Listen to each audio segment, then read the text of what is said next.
Oke, nah jadi anabolisme ya. Jadi anabolisme ini seperti yang kita tahu ini adalah bagian dari topik besar yaitu metabolisme gitu ya. Nah metabolisme itu biasanya dibagi jadi 3 kali pertemuan. Ada pertemuan tentang enzim, kemudian ada pertemuan tentang katabolisme, dan ada pertemuan tentang anabolisme ini gitu ya. Jadi di kesempatan kali ini kita hanya akan mereview bagian yang anabolismenya aja. Oke, jadi di anabolisme ini nanti sebagian besar adalah tentang pembahasan ini ya, gimana sih caranya itu mendapatkan, gimana sih caranya tumbuhan itu mendapatkan makanan, gitu kan? Di materi anabolisme ini biasanya ada 3 hal yang akan dibahas. Yang pertama tentang konsep anabolisme, kemudian ada reaksi terang, dan ada reaksi gelap. Nah, jadi untuk yang bagian awal-awal mungkin kita review cepat aja ya, karena harusnya untuk konsep dasarnya cukup mudah gitu ya untuk dipahamin. Nah, ini ketika kita membahas tentang metabolisme, ada 2 proses ya yang terjadi di dalam tubuh makhluk hidup itu, ada katabolisme dan ada anabolisme. Katabolisme itu adalah reaksi perombakan mengubah sesuatu yang ukurannya kompleks, mengubah sesuatu yang kompleks menjadi sederhana. Sementara kalau yang anabolisme adalah kebalikannya gitu ya, mengubah sesuatu yang sederhana menjadi kompleks. Nah, untuk reaksi anabolisme sendiri, biasanya yang paling banyak dibahas itu adalah proses fotosintesis. Tapi selain fotosintesis, sebenarnya ada juga namanya kemosintesis. Nah, perbedaannya adalah kalau fotosintesis nanti sumber energinya dari cahaya gitu ya, kalau kemosintesis dari reaksi kimia. Oke, jadi kita bahas sekilas ya tentang konsep dari si anabolisme ini sendiri. Anabolisme adalah reaksi pembentukan molekul kompleks dari molekul sederhana tadi. Jadi disebut juga dengan reaksi penyusunan. Jadi sesuatu yang sederhana ini bisa kita ubah menjadi sesuatu yang lebih kompleks. Nah, dalam prosesnya pengen mengikat molekul-molekul sederhana ini, kita pengen bikin ikatan kimia gitu ya. Kalau pengen bikin ikatan kimia, berarti kita butuh energi. Nah, jadi reaksi anabolisme, ciri khasnya adalah membutuhkan energi. Berbeda dengan katabolisme, kalau katabolisme itu justru melepaskan energi. Gitu. Jadi anabolisme adalah reaksi yang bersifat endergonik atau reaksi yang menyerap atau memasukkan energi dari lingkungan. Gitu ya. Contoh dari anabolisme ini adalah asimilasi karbon atau penyusunan senyawa karbon kompleks itu menjadi ini ya, proses penyusunan atau konversi karbon anorganik menjadi senyawa yang lebih kompleks dilakukan oleh organisme yang sifatnya autotrof. Kalau masih ingat, autotrof itu artinya adalah organisme yang bisa menyusun makanannya sendiri gitu ya sederhananya.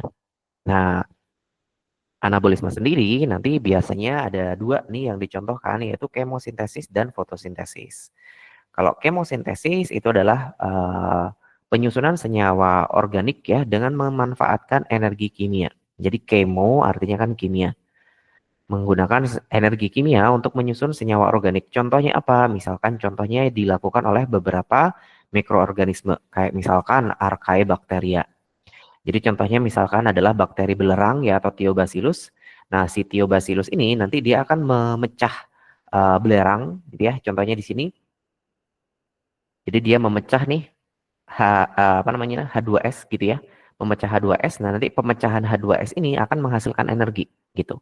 Nah, energinya itu digunakan untuk mengubah CO2 menjadi C6H12O6 gitu. Jadi dari sini nih pemecahan hidrogen sulfida ini akan menghasilkan energi, berarti kan energinya adalah energi kimia ya. Nah, energi kimia nanti digunakan untuk mengubah CO2 tadi menjadi C6H12O6. Nah, jadi kalau misalkan ada suatu reaksi mengubah karbon anorganik, karbon sederhana menjadi karbon yang kompleks, menjadi karbon organik dan memanfaatkan energi kimia, maka namanya adalah kemosintesis. Gitu. Ya, ini konsep dasar dari si kemosintesis. Sedangkan kalau fotosintesis mirip juga sebenarnya. Kita pengen mengubah CO2 menjadi C6H12O6 ya, dari karbon anorganik menjadi karbon organik, tapi sumber energinya dari energi cahaya. Gitu. Makanya disebut dengan fotosintesis.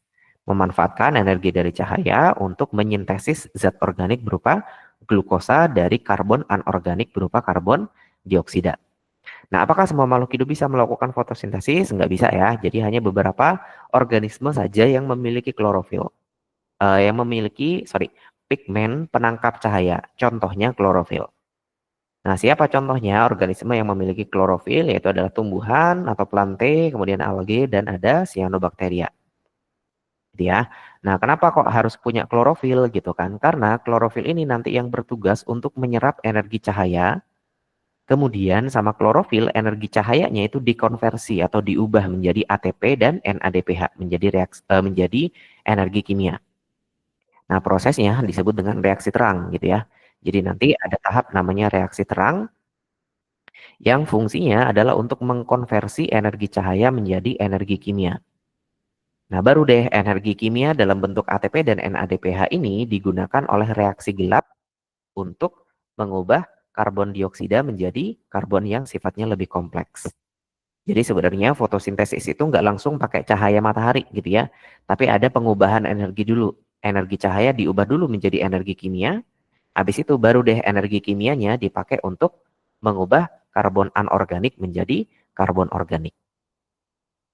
Nah, proses fotosintesis tadi kan membutuhkan klorofil gitu ya.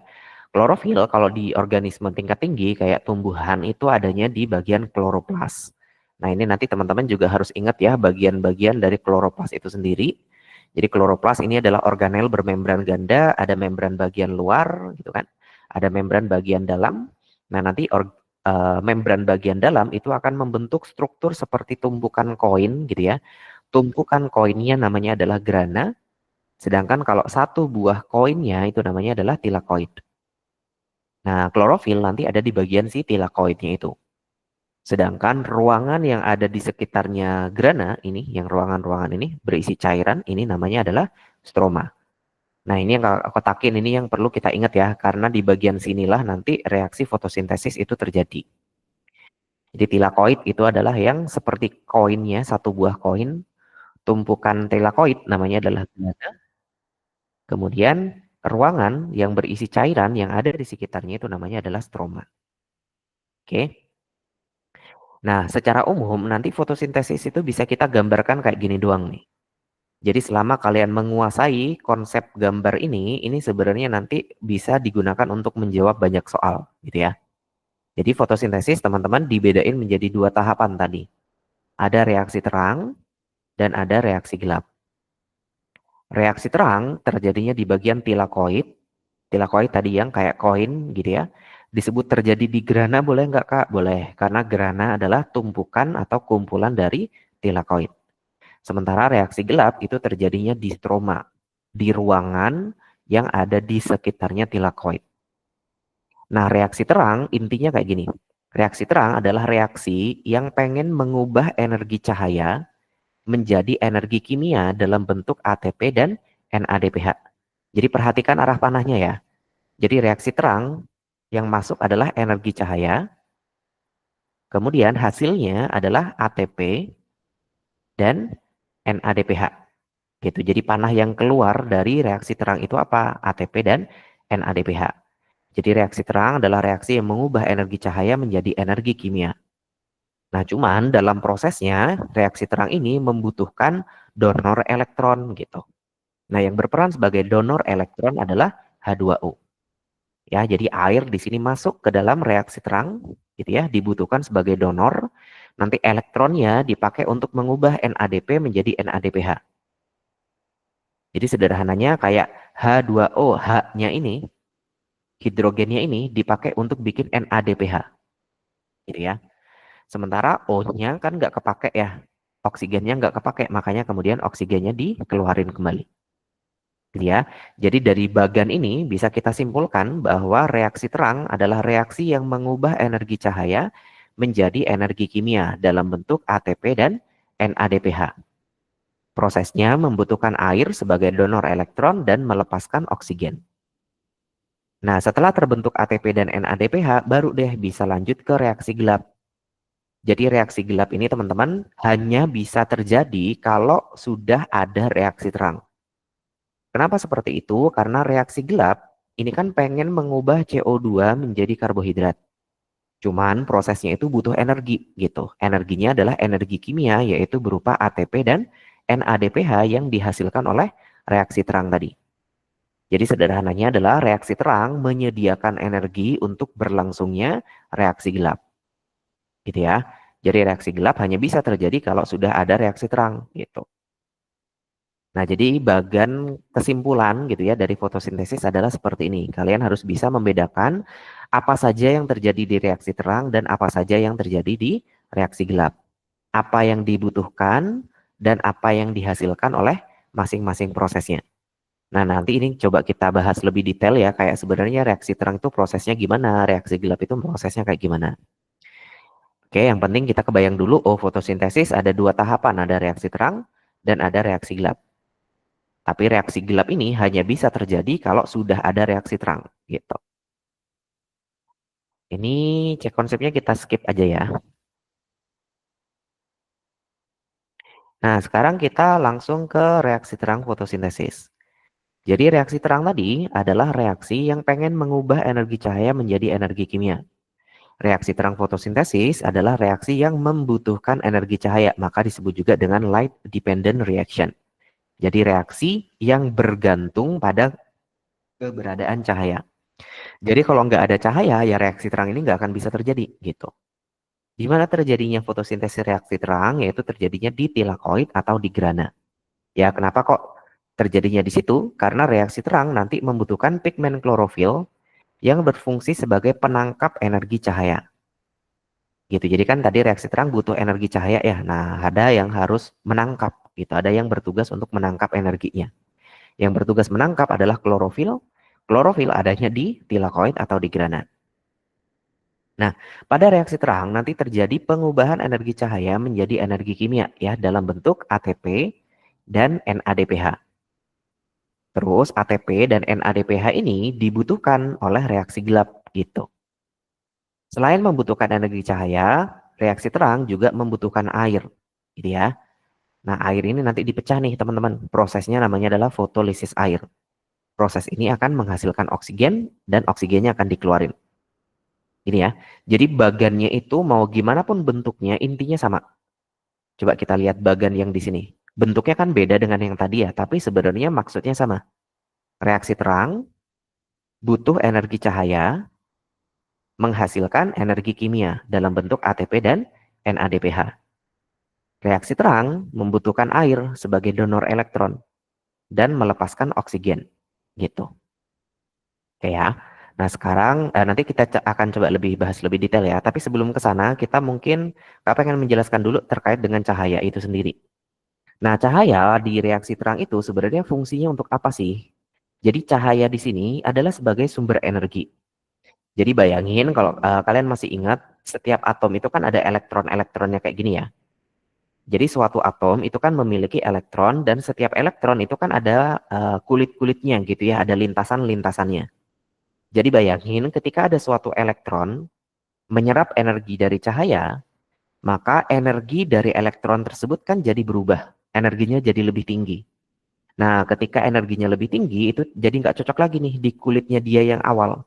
Maka nanti dia akan lompat ke kulit yang ada di sebelah luar. Proses perpindahan elektron kayak gini namanya adalah eksitasi elektron. Jadi kita harus familiar dengan istilah ini, eksitasi elektron. Jadi fungsi cahaya adalah memicu elektron untuk lepas. Gitu ya. Proses lepasnya elektron namanya adalah eksitasi. Nah, jadi ketika dia mengalami eksitasi, pindah kulit, itu sebenarnya bisa dua nasib gitu ya. Elektronnya itu bisa balik lagi ke kulit yang di sebelah dalam dengan cara melepaskan kembali energinya. Jadi energi yang diserap tadi kan menyebabkan elektronnya kelebihan energi gitu ya. Elektronnya jadi lompat keluar. Nah, terus kalau elektronnya ini melepaskan energinya kembali, maka elektronnya akan balik lagi ke kulit yang di sebelah dalam tadi. Nih energinya keluar.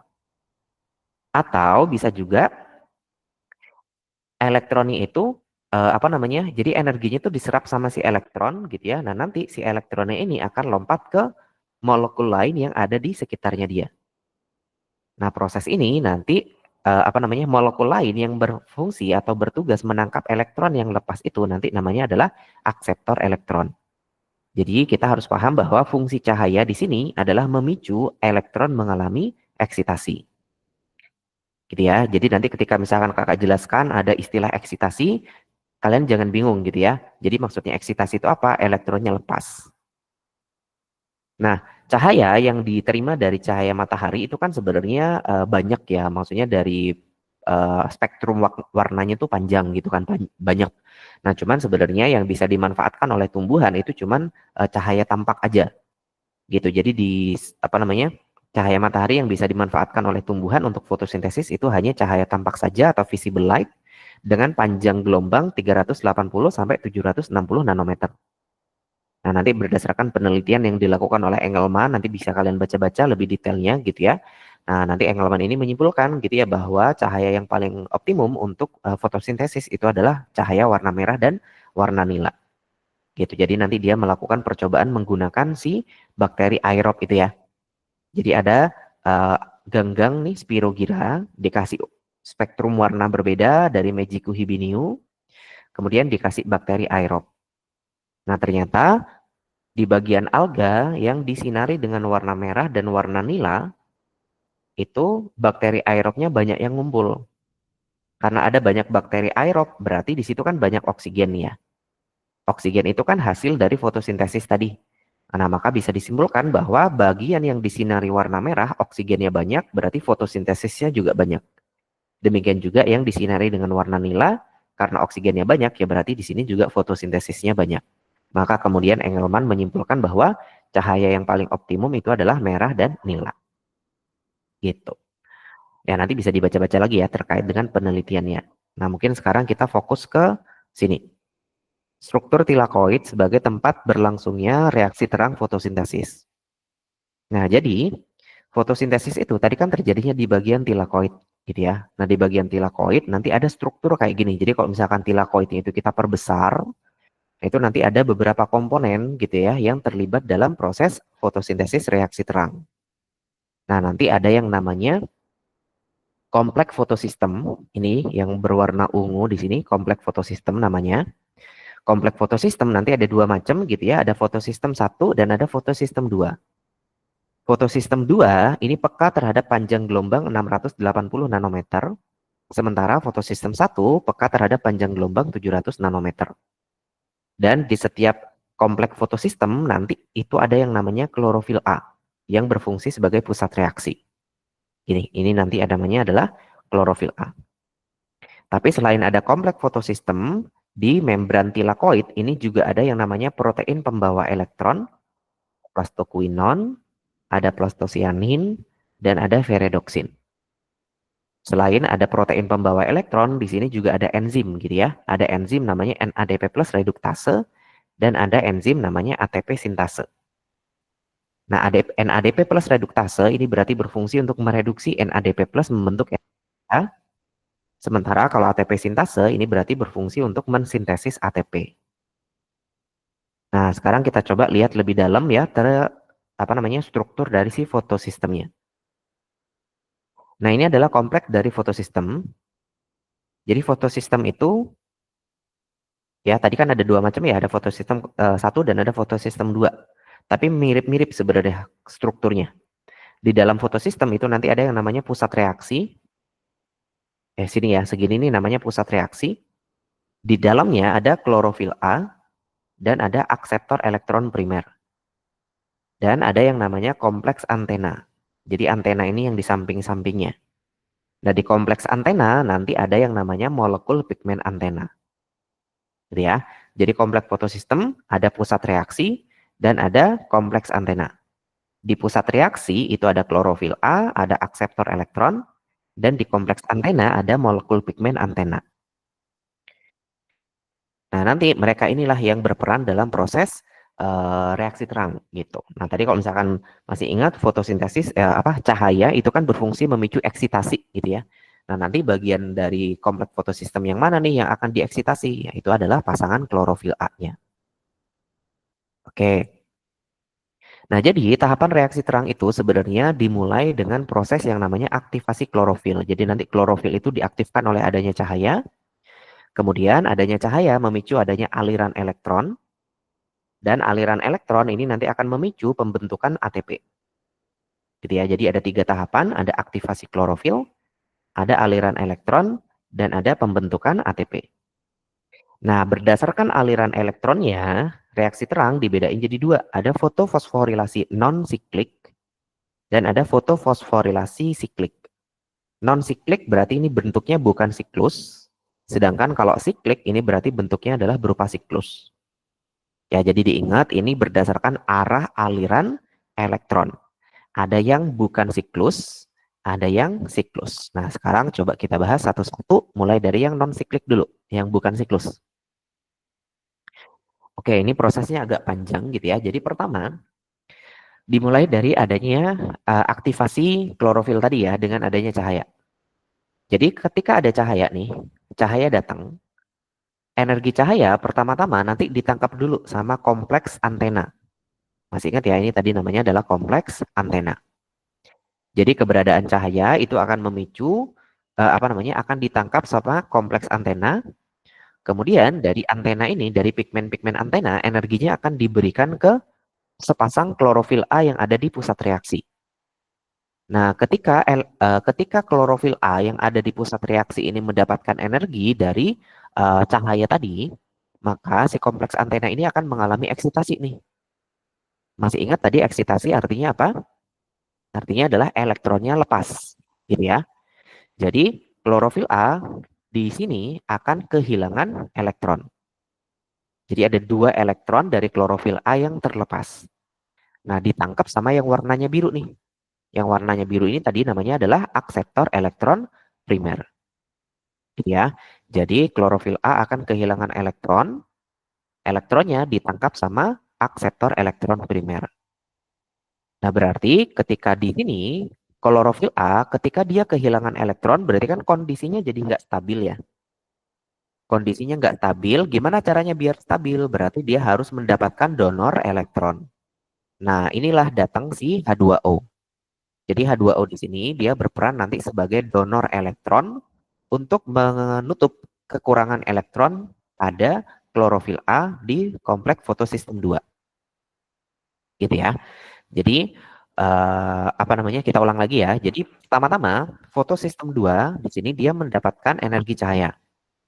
Energi cahaya dikumpulin sama kompleks antena. Terus energinya itu digunakan untuk memicu agar klorofil A yang ada di pusat reaksi mengalami eksitasi. Klorofil A mengalami eksitasi, elektronnya lompat, lepas ya, ditangkap sama reseptor elektron primer. Akibatnya, klorofil A menjadi tidak stabil karena kekurangan elektron. Terus, akseptor elektron ini juga sebenarnya nggak stabil ya, karena kelebihan elektron. Nah, kalau klorofil A, dia kan nggak stabil karena kekurangan elektron. Gimana biar stabil? Jadi biar stabil, maka harus ada yang bertugas sebagai donor. Nah, di sini datanglah H2O. H2O dipecah ya dengan menggunakan energi cahaya, mengalami proses yang namanya fotolisis air. Nah, ketika mengalami fotolisis air, elektronnya kan lepas nih. Elektron ini digunakan untuk menutup kekurangan elektron pada klorofil A. Berarti klorofil A sudah stabil gitu ya. Karena meskipun tadi dia kehilangan elektron, tapi sudah mendapatkan pengganti elektron dari H2O. Nah, ketika H2O atau air ini mengalami fotolisis tadi, nggak cuma menghasilkan elektron aja, tapi juga menghasilkan oksigen. Gitu ya. Inilah apa namanya oksigen itu dihasilkan dari proses yang namanya fotolisis air. Oke, sampai di sini berarti sudah aman ya, si klorofil A ini udah stabil karena dia sudah mendapatkan pengganti elektron. Tapi si akseptor elektron ini tuh belum stabil. Kan dia tadi menerima elektron dari klorofil A di sini. Jadi dia menjadi tidak stabil karena kelebihan elektron. Nah, ketidakstabilan ini akan apa namanya? Karena dia nggak stabil karena kelebihan elektron, berarti biar stabil gimana? Ya udah, berarti elektronnya dilepasin. Ya, jadi elektron dari akseptor elektron ini lepas nih ditangkap nanti sama si Peki atau plastoquinon. Akibatnya plastoquinon juga jadi nggak stabil. Biar stabil gimana? Ya udah lepasin lagi aja elektronnya gitu. Jadi elektron yang lepas dari klorofil A nantinya akan lompat-lompat ya. Lompat ke akseptor elektron, lompat ke plastoquinon, lompat ke sitokrom. Jadi yang ini nih yang segitiga ini namanya sitokrom. Lompat ke sitokrom, habis itu lompat ke plastosianin. Gitu ya. Sampai di sini bisa diikutin ya. Jadi elektronnya itu lompat-lompat-lompat-lompat gitu. Nah, pada saat yang bersamaan ketika fotosistem 2 terkena cahaya, itu kan fotosistem 1 juga pasti terkena cahaya ya. Nah, ketika fotosistem 1 terkena cahaya itu prosesnya mirip kayak yang tadi. Cahayanya dikumpulin dulu sama pigmen antena, terus energinya digunakan untuk memicu agar klorofil A yang ada di pusat reaksi fotosistem 1 juga mengalami eksitasi.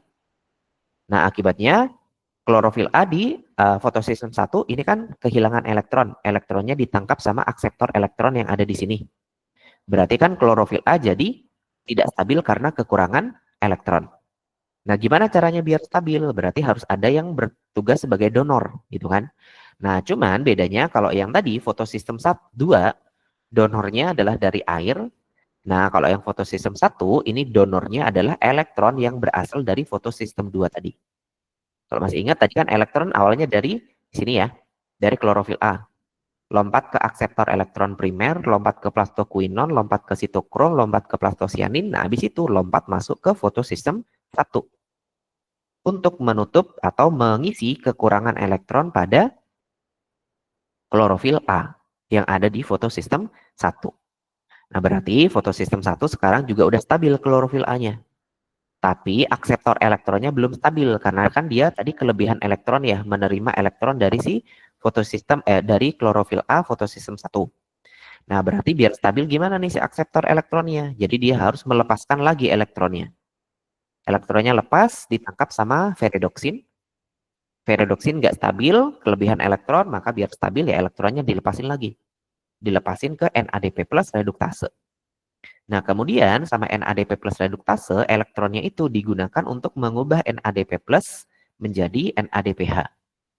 Jadi sebenarnya reaksinya itu NADP plus plus 2H plus.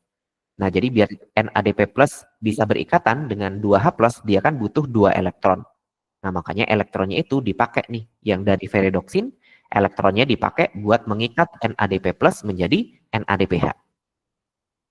Maka pada kondisi ini, semua elektron sudah stabil. Gitu ya.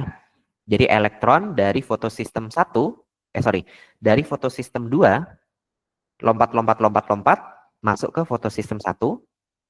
Elektron dari fotosistem 1, lompat, masuk ke NADPH. Sementara elektron dari H2O tadi masuknya ke fotosistem 2. Gitu.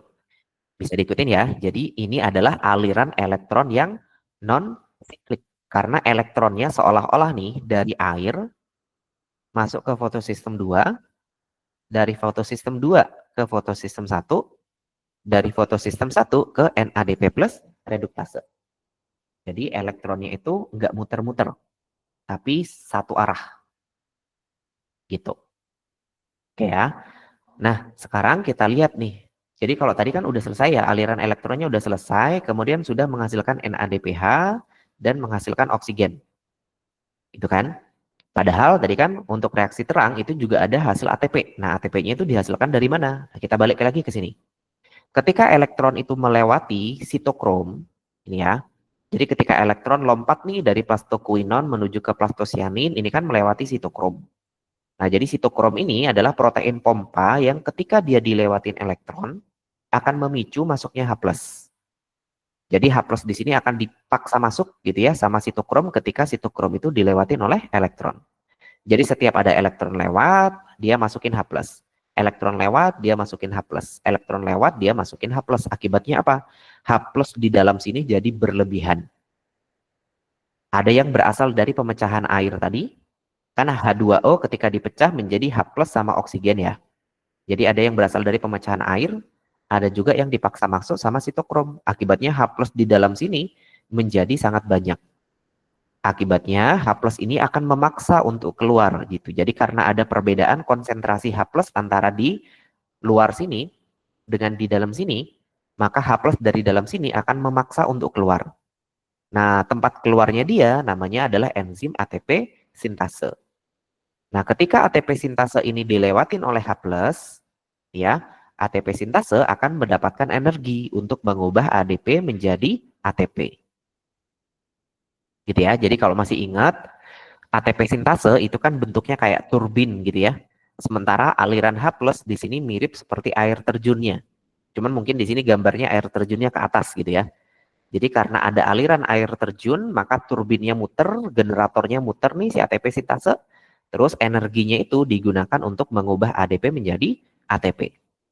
Gitu. Maka dari proses fotofosforilasi non siklik ini bisa kita lihat bahwa ada dibutuhkan air ya. Terus melibatkan fotosistem 2 dan fotosistem 1, kemudian menghasilkan oksigen, menghasilkan NADPH, dan menghasilkan air. Gitu. Nah, sekarang coba kita bandingkan dengan yang siklik. Ini nanti penjelasannya bisa dibaca di sini ya. Nah, kita bandingkan dengan yang siklik.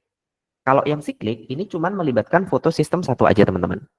Gimana sih prosesnya? Jadi misalkan gini, ketika ada energi cahaya datang, itu kan tadi ditangkap sama kompleks antena ya. Terus energinya itu digunakan untuk memicu agar si klorofil A ini mengalami eksitasi, gitu kan? Elektronnya lepas, dia menjadi tidak stabil karena kekurangan elektron, akseptor elektron menjadi tidak stabil karena kelebihan elektron. Kalau masih ingat tadi dari fotosistem 1, elektron dari kompleks apa namanya? Akseptor elektron itu kan ke ferredoksin gitu ya. Terus dari ferredoksin harusnya kan ke sini ya. Yang gelap di sini nih harusnya kan dibawa ke enzim NADP plus reduktase. Nah, cuman NADP plus reduktase ini tuh bisa mengikatkan elektron tadi ke NADP plus. NADP plus. Nah, tapi gimana pertanyaannya? Gimana kalau nggak tersedia NADP plus? Nah, kalau tidak tersedia NADP plus, berarti kan NADP reduktase ini nggak bisa ngambil elektron gitu ya. Jadi ketika tidak tersedia NADP plus reduktase, elektron dari ferredoksin itu nggak bisa ke NADP plus reduktase. Maka nanti elektron dari ferredoksin itu lompatnya ke sitokrom. Nanti dari sitokrom lompat ke plastosianin, dari plastosianin masuk ke fotosistem 1 lagi. Nah, kalau kita perhatikan, elektron dari fotosistem 1 lompat, balik lagi ke fotosistem 1. Makanya disebut dengan fotofosforilasi siklik. Gitu, karena elektronnya tuh cuma lompat-lompat di situ-situ aja, gitu. Ya. Kita ulang lagi ya. Jadi pertama ada cahaya, energi cahaya dikumpulin sama kompleks antena, memicu klorofil A mengalami eksitasi, dia jadi nggak stabil karena kekurangan, elektronnya ditangkap sama akseptor elektron primer, dia jadi nggak stabil karena kelebihan.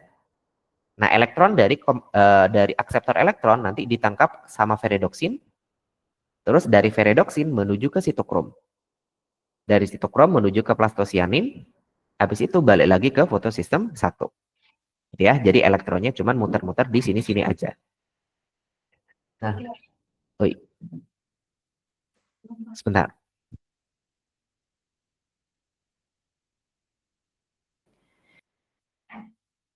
Oke, nah kemudian kalau kita lihat, kalau masih ingat tadi si apa namanya ini sitokrom itu adalah protein kompak gitu ya. Jadi ketika dia dilewatin oleh elektron, apa yang dia lakukan? Tadi akan memasukkan H+. Nah, sama nih. Jadi ketika ada elektron dari ferredoksin menuju ke plastosianin melewati sitokrom, maka sitokrom akan memasukkan H+. Ada elektron lewat, masukin H+. Elektron lewat, masukin H+. Akibatnya apa tadi? H+-nya jadi berlebihan.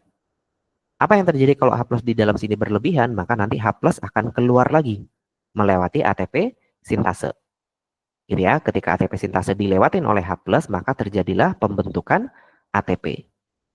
Nah, jadi kalau misalkan kita lihat fotofosforilasi siklik ini cuma melibatkan fotosistem 1 aja. Ya, tidak ada fotosistem 2. Terus butuh air enggak? Enggak butuh gitu ya, karena elektronnya itu kan dari dia nanti balik lagi ke dia. Dan hanya terjadi pembentukan ATP aja. Tidak ada pembentukan NADPH maupun oksigen. Nah, jadi kalau misalkan mau kita bandingkan antara yang siklik sama yang non siklik, maka kurang lebih kayak gini.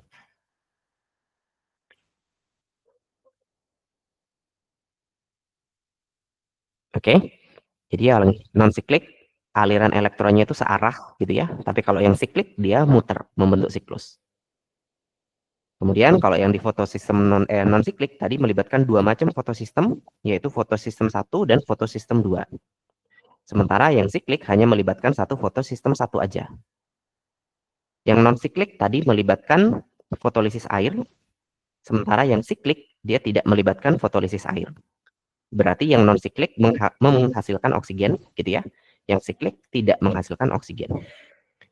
Kemudian untuk hasil akhirnya, yang non-siklik menghasilkan ATP dan NADPH, tapi kalau yang siklik cuman menghasilkan ATP aja.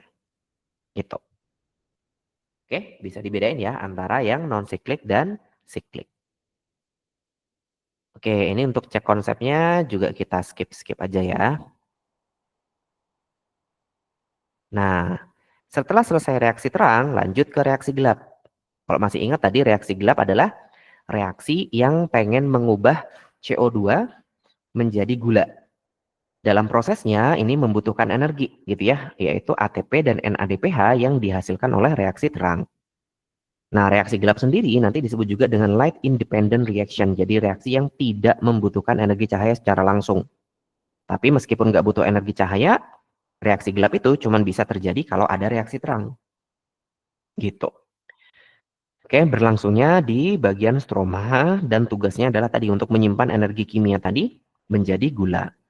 Makanya ketika kita makan gula, kita bisa mendapatkan energi gitu. Karena si tumbuhan udah menyimpan energinya itu di dalam gula. Gitu ya. Nah, reaksi gelap nanti dibedain menjadi 3 tahap gitu ya. Ada fiksasi, ada reduksi, dan ada regenerasi. Oke, kita langsung aja ke tahap fiksasi CO2. Jadi tahap fiksasi adalah pengikatan satu molekul CO2 oleh RUBP menggunakan enzim namanya Rubisco atau ribulosa bifosfat karboksilase oksigenase. Jadi pertama, CO2 diikat oleh RUBP ribulosa bifosfat dengan bantuan enzim Rubisco untuk PGA. Gitu ya cara bacanya ya. Jadi RUBP mengikat CO2 dibantu oleh Rubisco membentuk PGA. Proses ini namanya adalah fiksasi.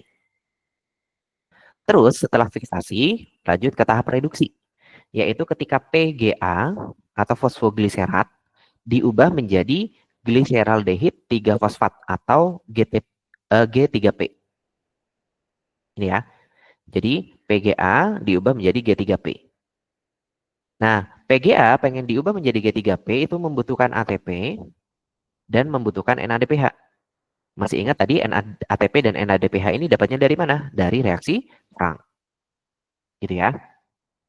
Nah, terus setelah berbentuk G3P, sebagian dari G3P ini digunakan untuk membentuk gula, sementara sebagian lainnya digunakan untuk membentuk kembali RUBP. Nah, pembentukan kembali RUBP itu namanya adalah tahap regenerasi. Regenerasi kan pembentukan kembali ya artinya. Nah, apa sih yang dibentuk kembali? Yang dibentuk kembali itu adalah si RUBP-nya. Gitu. Jadi tahap ketika G3P diubah lagi menjadi RUBP namanya adalah regenerasi. Proses ini membutuhkan ATP yang juga dihasilkan oleh reaksi terang tadi. Gitu. Jadi reaksi gelap sebenarnya simple ya prosesnya. Ada fiksasi, yaitu ketika CO2 diikat oleh RUBP dengan bantuan Rubisco membentuk PGA. Kemudian ada tahap reduksi, yaitu ketika PGA diubah menjadi G3P dengan bantuan ATP dan NADPH. Dan yang ketiga adalah tahap regenerasi, yaitu ketika G3P diubah lagi menjadi RUBP membutuhkan 3 ATP. Gitu. Oke, sampai di sini aman ya? Sebentar.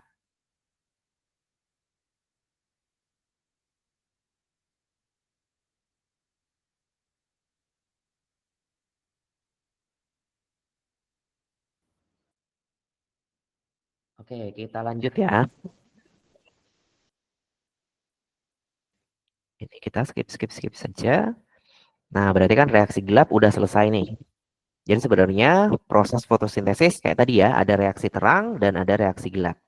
Nah, cuman selain ada materi utama tadi tentang fotosintesis reaksi terang dan reaksi gelap, di beberapa soal lanjutan gitu ya, soal-soal pendalaman itu nanti juga ada yang namanya tanaman C3, C4, dan CAM. Nah, ini mungkin yang kemarin keluar di apa namanya TO TKA gitu ya. Jadi kalau di soal TOTKA mungkin teman-teman kurang familiar dengan istilah fosfoenol pirufat atau PEP. Nah, itu apa sih maksudnya gitu kan. Jadi itu sebenarnya berhubungan dengan tumbuhan ini nih. Ada tumbuhan C3, ada tumbuhan C4, dan ada tumbuhan CAM. Apalagi sih ini C3, C4, CAM? Nah, sekarang coba kita bahas sedikit gitu ya. Jadi tumbuhan C3, C4, dan CAM perlu teman-teman ingat hanya dibedakan berdasarkan reaksi gelapnya aja. Oke. Jadi tumbuhan C3 dan C4 CAM itu adalah pembeda berdasarkan mekanisme fiksasi karbon pada saat reaksi gelapnya aja. Berarti reaksi terangnya sama dong Kak, sama. Sama persis ya, C3, C4, CAM reaksi terangnya sama. Yang berbeda nanti cuma tahap fiksasi karbon pada reaksi gelapnya aja. Nah, kesimpulannya ada di sini ya. Ini kesimpulannya. Tanaman C3, fiksasi karbonnya dilakukan oleh RUBP, hasilnya adalah PGA. Sementara kalau tanaman C4,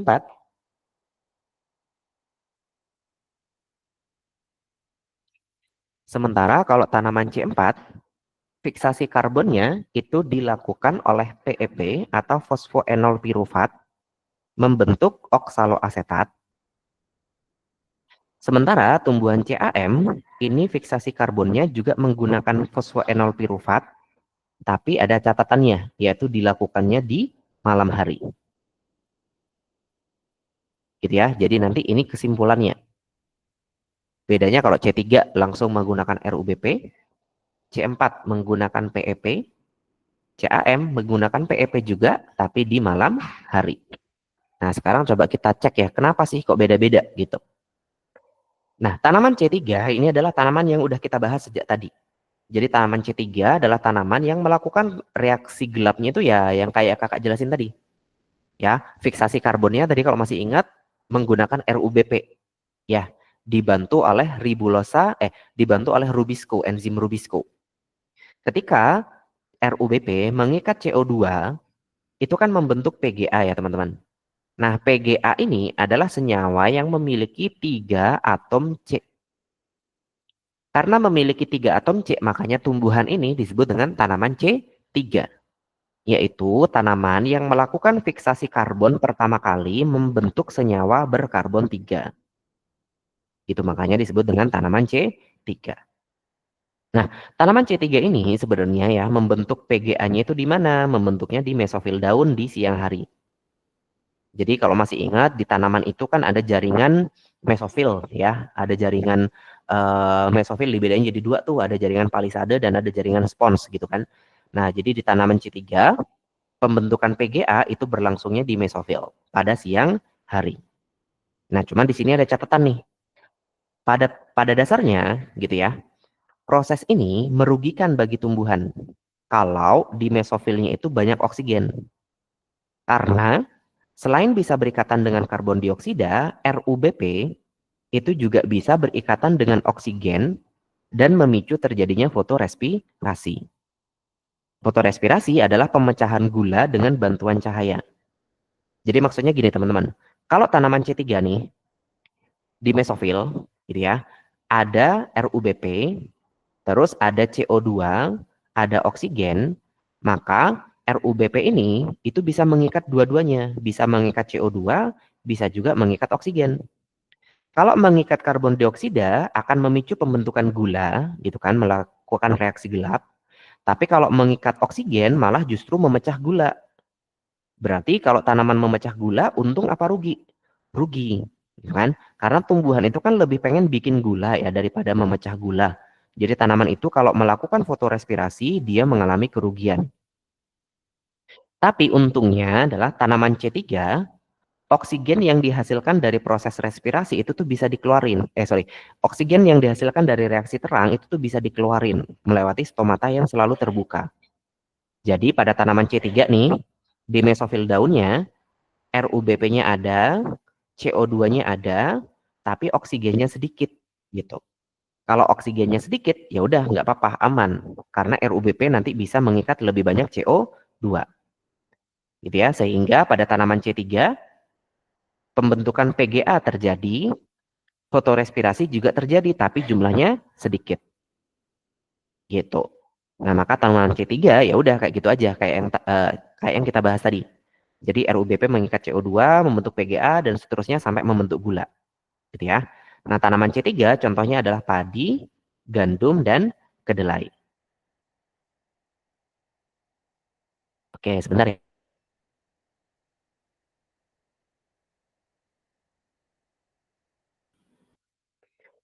Nah, terus gimana kalau misalkan tanaman C4? Nah, tanaman C4 adalah tanaman yang tumbuhnya itu di tempat yang kering. Contohnya jagung, tebu, rumput gitu ya. Karena hidupnya di tempat yang kering, maka di siang hari sebagian stomatanya itu akan ditutup.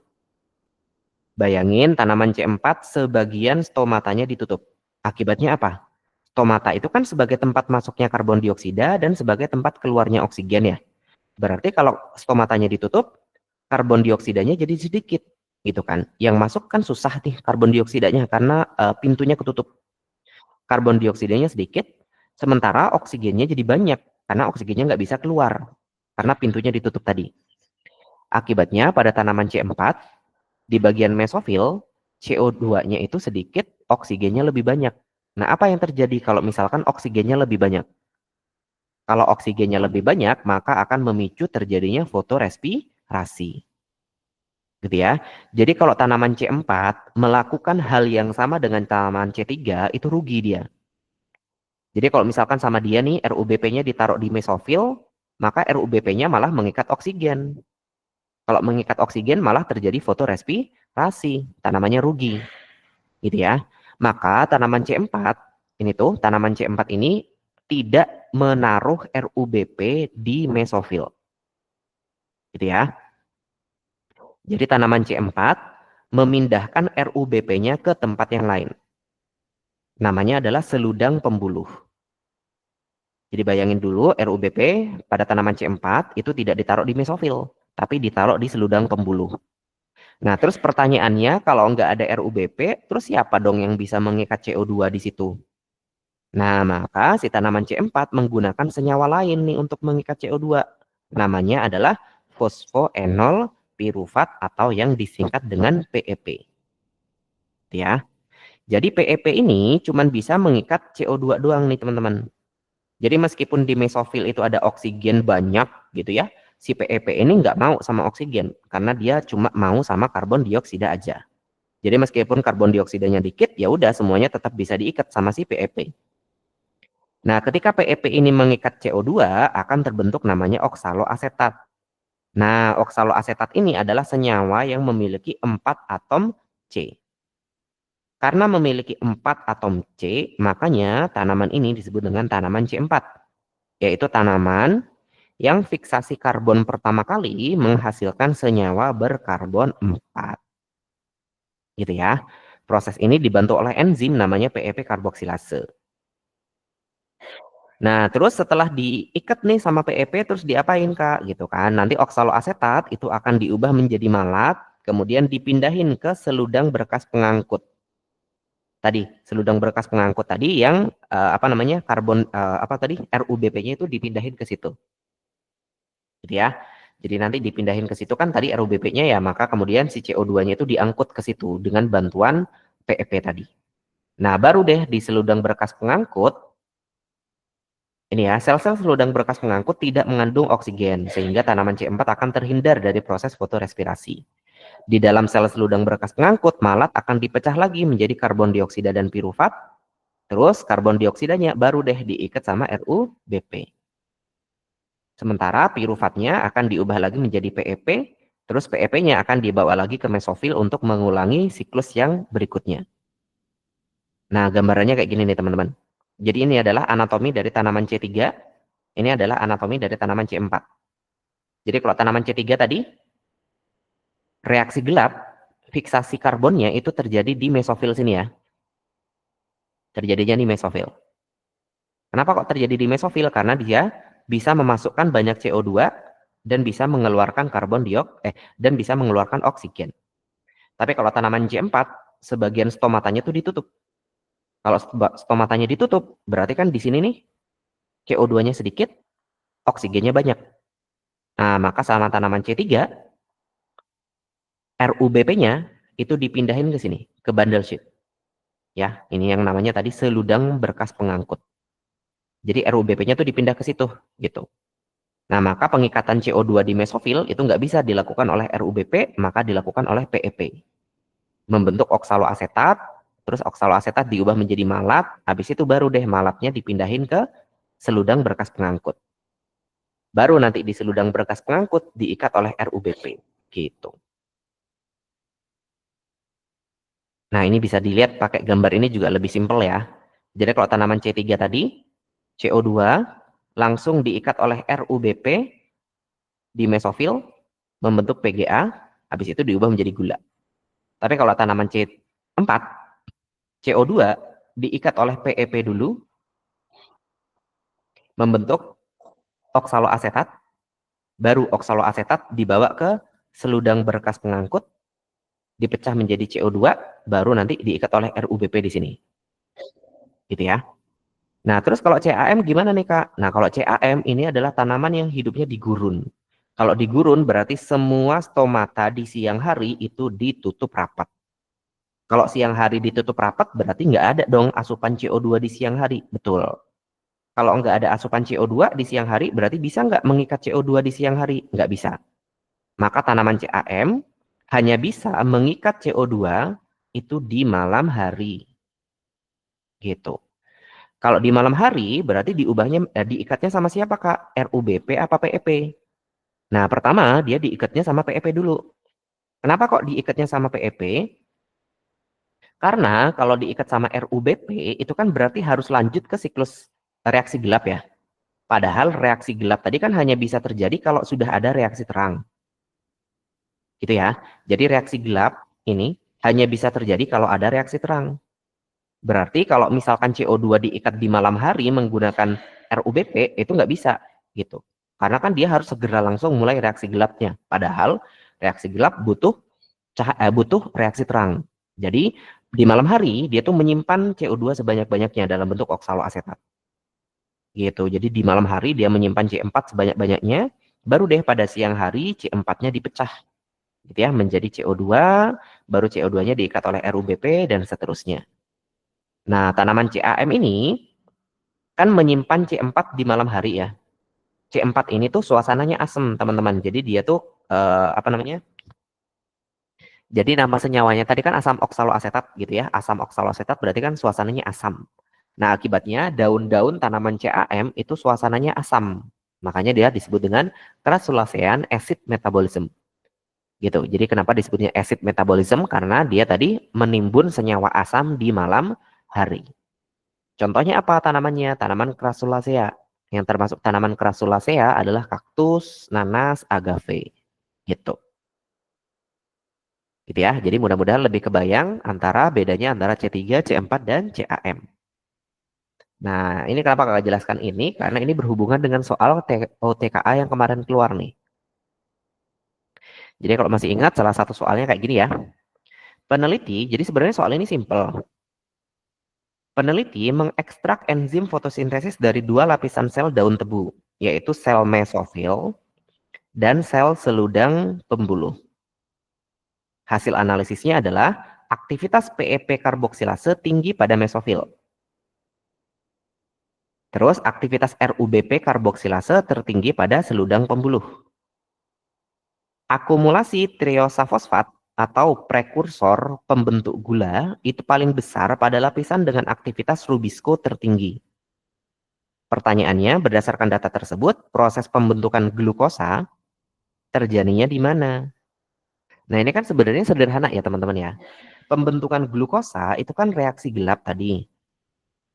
Ya, reaksi gelap tadi di bagian yang mana? Yang ketika si glukosa itu diikat sama RUBP kan. Jadi kalau masih ingat CO2 diikat sama RUBP, dibantu Rubisco membentuk PGA, nanti PGA sebagian keluar membentuk gula gitu kan. Jadi pembentukan gula itu adalah di reaksi gelap yang melibatkan RUBP. Nah, kalau kita lihat di sini berdasarkan wacana, RUBP adanya di mana? RUBP adanya di seludang pembuluh. Oh ya udah, berarti di tanaman ini pembentukan gula itu terjadinya di seludang pembuluh. gitu ya. Jadi yang perlu diingat sebenarnya itu doang sih. Jadi glukosa itu terbentuknya di mana? Terbentuknya kapan? Terbentuknya saat reaksi gelap. Dari mana? Dari CO2 yang diikat oleh RUBP. Oh, berarti pembentukan glukosa ini melibatkan RUBP. Nah, kita lihat nih RUBP adanya di mana dia? Adanya di seludang pembuluh. Gitu ya. Berarti jawaban untuk soal ini adalah yang E. Berarti kalau misalkan ada pertanyaan lanjutan, berarti tanaman tebu ini termasuk tanaman apa? C3, C4, apa CAM? Nah, kalau masih ingat tadi, pembentukan gula yang berlangsungnya di seludang pembuluh adalah tanaman C4. Gitu ya. Jadi tanaman tebu di sini termasuk tanaman C4. Gitu. Oke. Nah, paling itu ya teman-teman ya terkait dengan si fotosintesis ini. Jadi mudah-mudahan jadi lebih kebayang lagi setelah kita review terkait dengan fotosintesis. Nah, kalau misalkan kita bikin kesimpulannya nih dari sini, berdasarkan gambar di samping, molekul apa yang dihasilkan oleh reaksi terang yang digunakan oleh reaksi gelap? Yang dihasilkan oleh reaksi terang dan yang digunakan oleh reaksi gelap adalah ATP dan NADPH. Jadi ya.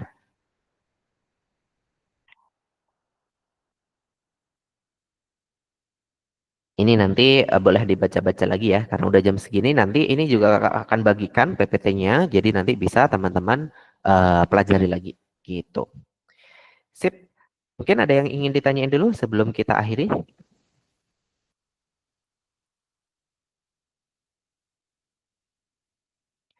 Oke, tidak ada ya. Jadi kalau misalkan nanti ada pertanyaan, boleh disampaikan di grup aja ya. Oke, mudah-mudahan apa yang kita pelajari hari ini bermanfaat ya, teman-teman. Terima kasih atas perhatiannya. Kakak akhiri. Assalamualaikum warahmatullahi wabarakatuh.